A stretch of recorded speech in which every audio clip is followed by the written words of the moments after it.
Nur Hidayat atau yang lebih akrab disapa Dayat adalah salah satu relawan uji klinis vaksin COVID-19. Sejak Agustus 2020 lalu, vaksin sudah disuntikan pada tubuhnya. Sejak itu pula, Dayat diwajibkan melaporkan apapun yang terjadi pada tubuhnya. Misalnya terjadi demam, nyeri, atau keluhan lainnya. Bahkan ia juga harus melaporkan keluhan yang dialami di luar indikasi penyakit COVID-19. Namun menurut pengalamannya, semenjak disuntikan vaksin, ia mengaku tidak mengalami efek samping apapun. Kalau saya sendiri sih antara sebelum divaksin dan setelah divaksin kurang lebih sama sih, jadi nggak ada perbedaan apa-apa gitu. Kalau saya sendiri sih gitu. Tidak ada efek samping demam atau gitu? Kalau saya kebetulan enggak, jadi kan demam enggak, nyeri enggak, kan kita ada formnya ya. Kalau demam ditulis, kalau ada nyeri atau gatal kemerahan ditulis, saya nggak ada sama sekali sih, alhamdulillah.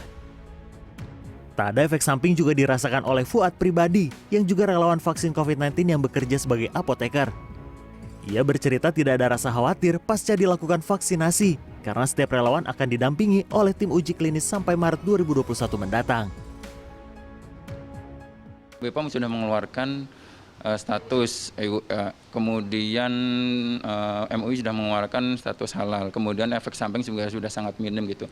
Apalagi yang perlu kita khawatirkan untuk kita bisa divaksin gitu, karena jujur dari saya, testimoni sebagai relawan pun yang saat itu belum diketahui efek sampingnya, belum diketahui efektivitasnya pun nggak ada masalah gitu. Sehingga tidak perlu khawatir kita untuk dilakukan vaksinasi, toh semuanya sudah dijamin.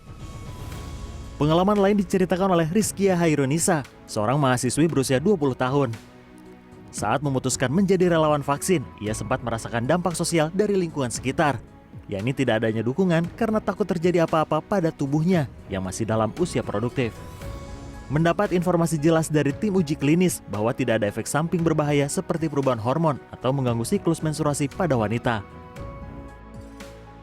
Nggak apa-apa kok, biasa aja divaksin, maksudnya emang sesuai dengan anjuran dokter kayak gini gitu prosesnya. Jadi ya tapi terserah lagi sih sama orang-orang mau divaksin atau enggak, tapi kalau saya sih biasa aja, nggak apa-apa gitu, dan baik-baik aja.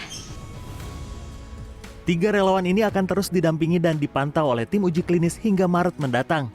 Selanjutnya data mereka akan dibuka oleh tim uji klinis apakah mereka mendapatkan vaksin atau placebo. Jika mereka mendapat placebo, nantinya relawan itu akan menjadi daftar prioritas untuk disuntikan vaksin. Kiki Haryadi, Rizky Rahadian, Bandung, Jawa Barat.